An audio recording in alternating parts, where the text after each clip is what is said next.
Hi, I'm Mike Graham, and this is Video Insights.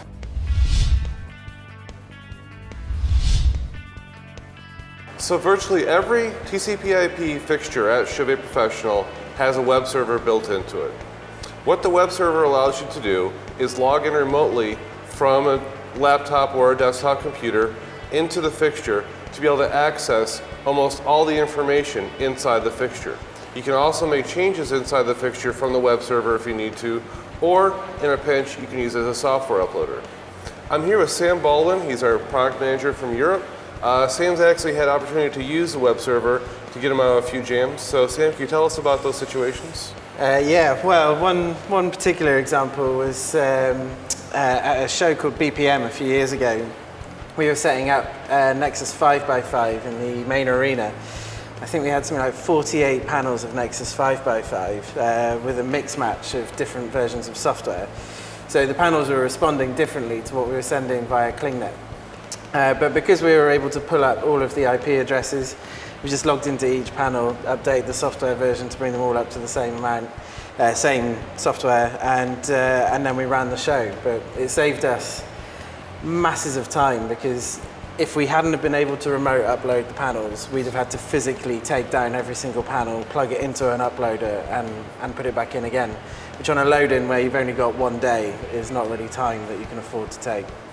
Now, as far as a tech tool, this is also something that we could use at our office to be able to look at somebody else's fixtures away from us, right? Yeah, so with remote login software nowadays, we could be sat in one of our offices, remote log into someone's computer in, say, Australia, and run the software update via the uploader. So it extends our reach of being able to support our own product globally. Okay, so looking inside the software, if you look at the first page, when it first comes up, you can see the product name, manufacturer. You can see your firmware version, so you do know right away if you do need to do an upload or not. Your device ID, which never changes. IP address, which you can change inside the fixture if you do want to. Temperature, so that lets you know about where the fixture is operating at, and how many hours are actually on that fixture. So going into setup, I can choose my DMX channel assignments. I can choose my protocol, whether I want it to be ArtNet, DMX, or SACN. My IP mode, whether it's going to be a static, DHCP, or manual, so I can manually input a new IP address. What universe it's going to operate in. My dimmer modes, fan speeds, and backlight. Now, depending on which fixture you are logging into, the information on this screen will vary. If I go into manual test,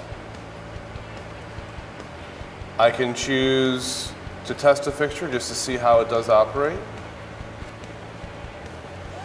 So if there is functionality I want to make sure that it is working, I can go ahead and check that. So if I do want to see if the software is working or a particular part of the fixture is working, I can do that from here as opposed to having to run a console to the fixture. Software upgrade happens right here. Keep in mind that if you are uploading software from the web server, it can take some time for it to happen. So please do be patient when you are uploading from this, because depending on the size of the file, we'll tell you about how long it's going to go ahead and take to do that. You can also change the password under security. The default password for all fixtures is admin. So basically it comes up as user admin, and then the password is also admin. Hit enter. If you do want to change the password on it, you can do it from this screen as well. So Sam, as far as having a web server built into our fixtures, do you think this has become a key point of the fixture itself? Definitely. We started putting these into our fixtures a while ago now, a few years back, and it's been so popular with customers, that ability to test your fixtures, to upgrade the software, and all of those different things that are available through the web server. There's a reason why we've started rolling it out over so many units. It's such a great tool to add into the fixture. Oh, okay. Well, thank you very much for coming out today. We do appreciate it. For Video Insights, I'm Mike Graham. Thanks for watching.